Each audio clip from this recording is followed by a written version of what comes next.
A pleasure to be here again. I'm Shalom, and I'm glad I made it. As I told you when I was coming in from Miami, I got totally lost on Ocean Parkway, saw a car with a menorah on top, followed it. You knew where it was going. Straight to 770, so it worked out very well.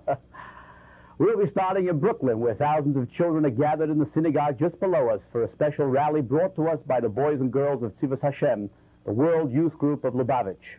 Later in the broadcast, we will go to the holy city of Jerusalem, to the Western Wall, the site of the first and second temples, where the miracle of Hanukkah actually took place more than 2,000 years ago. Then on to Paris, and to the thousands of people gathered at the giant menorah at the foot of the Eiffel Tower, where we will be joined by the Chief Rabbi of France. In Moscow, we will look in on a special program taking place on the bank of the Moscow River, in what is only the third year that this Jewish holiday is being celebrated in the open without the threat of religious persecution.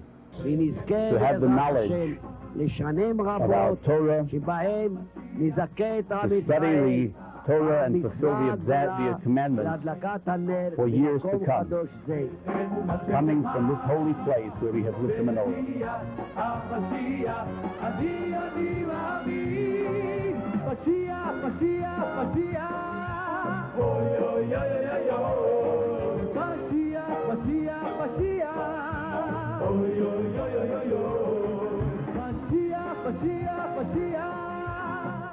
Of course, Hanukkah menorahs are being lit all across the world tonight. We're about to light a special menorah on the banks of the snowy Moscow River with the help of Rabbi Beryl Lazar. Take it away, Rabbi.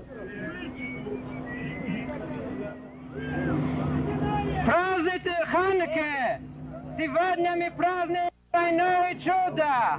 Нас гадала я шам, чудо, которое было более 2000 лет тому назад, и чудо, которое произойдет сегодня.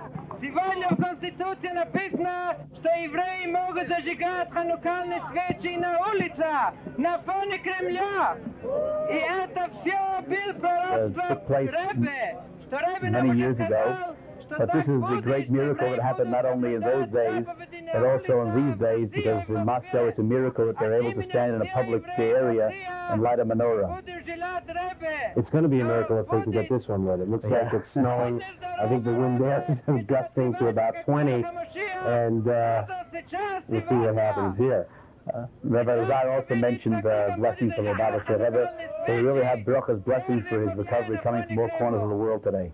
Mm-hmm. I guess there's just something about this year's Hanukkah. It says that it's lucky, isn't it, when it rains and it snows, so we have a lot of mazel this year. I hope so. Well, we've got the Shamas lit, no problem. Rabbi Kogan, who was lighting the menorah, is a unique man who became observant in Russia and really led a lot of the underground in the time of the 70s and early 80s. He was the force behind a lot of the resurgence of Judaism in the Soviet Union. It's one of the only cities in the world where you see literally every week streams of young men, 10, 15, 20, 30, 40 years old, being circumcised, which is, you talk about a test of dedication of your feelings about being Jewish. It's one thing to be circumcised when you're a baby. It's another thing to make a conscious decision as an adult to do that, and that is something that you see in Russia, which is unique and rare and shows the kinds of times and how they have changed, and it's really something that is amazing. Unbelievable stuff again once in space. Do not attempt that at home. Good luck, and just really some incredible stuff this year with dreidels in space, dreidels in Russia, dreidels all over the place.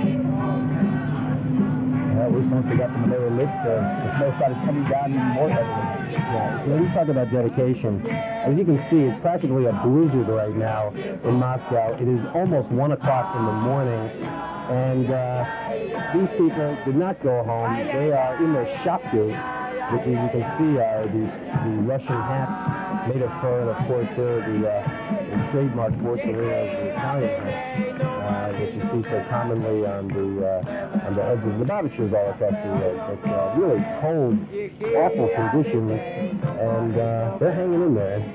It's inspiring.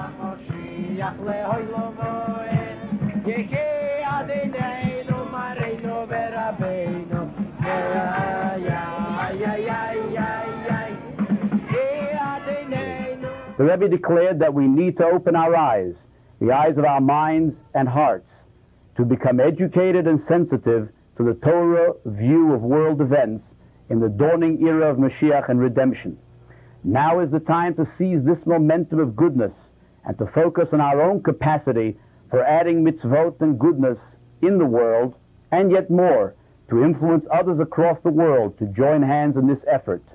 This broadcast is itself a magnificent example of utilizing the technologies God has provided us with to herald the age of Mashiach and to advance the evolving goodness and harmony that God vested in His creation. In light of the Rebbe's call, we of Lubavitch are preparing to set aside March 23rd, the Rebbe's 92nd birthday, as a special good deed day for the entire world, a day for everyone around the world to join and unify to do good for the sake of good. May all our combined efforts finally bring about the anticipated redemption.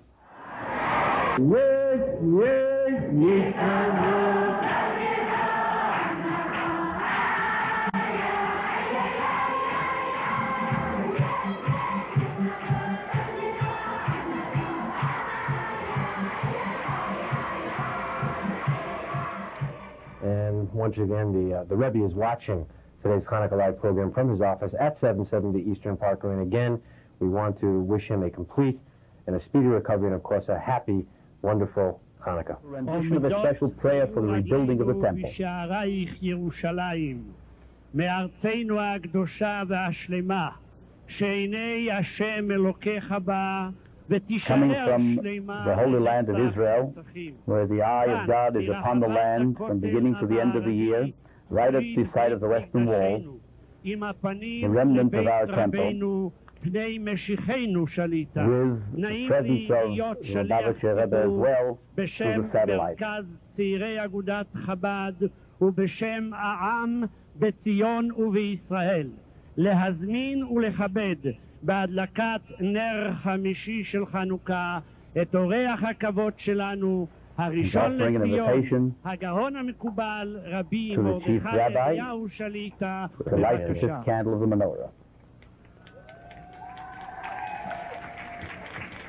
Well, Jerry, at least they don't have rain and snow in Jerusalem. Yeah, it's one place where the weather is nice. Last year there was rain. Yeah.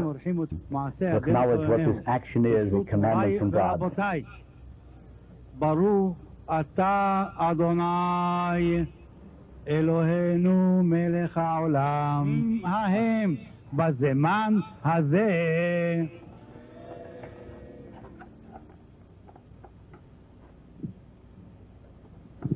Here you see they're using a large Havdalah candle